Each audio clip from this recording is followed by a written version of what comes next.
অসমত ৩৫টা বিধানসভা সমষ্টি বৃদ্ধি। অসমত আকৌ হ'ব সমষ্টি পুনৰ নিৰ্ধাৰণ। অসমত বৃদ্ধি পাব ৩৫টাকৈ সমষ্টি। এইবাৰ সমষ্টি পুনৰ নিৰ্ধাৰণ কৰা হ'ল যদিও সমষ্টিৰ সংখ্যা বৃদ্ধি নহ'ল। ১২৬টাই হৈ থাকিল অসমৰ বিধানসভা সমষ্টি। কিন্তু অহাবাৰলৈ অসমত বিধানসভাৰ সমষ্টিৰ সংখ্যা বৃদ্ধি পাব। ৰাজ্যত ১৬৫টা হ'বগৈ সমষ্টি। সেইবাবে বিজেপিয়ে কংগ্ৰেছৰ কেইবাজনো নেতাক দলত ঠাই দিছে। ৫ বছৰ পিছত সমষ্টিৰ সংখ্যা বৃদ্ধি কৰি তেওঁলোকক বিধায়ক পতা হ'ব বুলি দিয়া হৈছে আশ্বাস।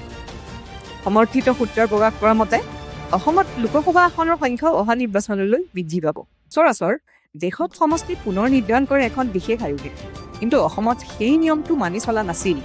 অসমত নিৰ্বাচন আয়োগে সমষ্টি পুনৰ নিৰ্ধাৰণ কৰিছিল, কিন্তু ১২৬টা সমষ্টিৰ সীমা সলনি কৰাটো সাময়িক প্ৰক্ৰিয়া বুলিয়ে সূত্ৰটোৱে সদৰি কৰিছে।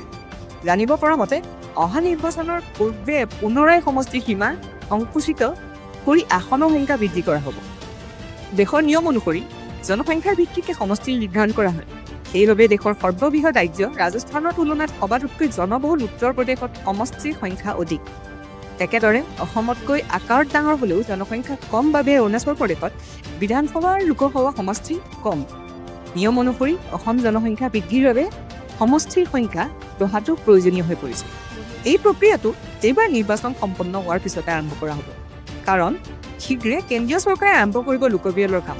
অসমকে ধৰি সকলো ৰাজ্যতে ১.৫ বছৰৰ ভিতৰত জনসংখ্যা গণনাৰ কাম সম্পন্ন কৰা হ'ব।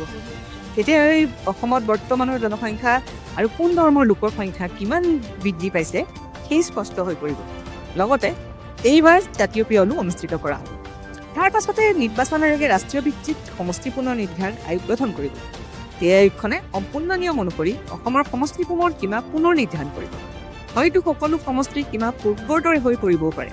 জনসংখ্যা বৃদ্ধিৰ পৰিপ্ৰেক্ষিতত অসমৰ শতাধিক সমষ্টিৰ এলেকা আন আসনত সংযোগ কৰাটো সম্ভাৱনা আছে।